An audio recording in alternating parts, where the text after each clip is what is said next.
చెప్పబడడం జరిగింది. శంకర భగవత్పాదుల వారు రాశారు. మంచి ఛందస్సు, లయబద్ధమైనటువంటి ఛందస్సు. పక్షవాతం ఉన్న వాళ్లకు ఈ స్తోత్రాన్ని వినిపించాలి.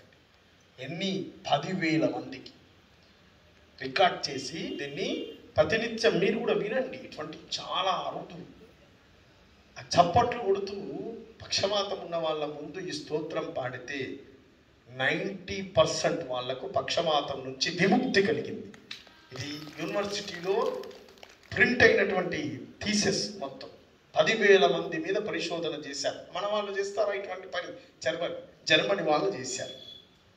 మన వాళ్ళు ఇటువంటి నచ్చదన్నమాట. ట్యాబ్లెట్లు మింగుతారు మన వాళ్ళు మంచిగా.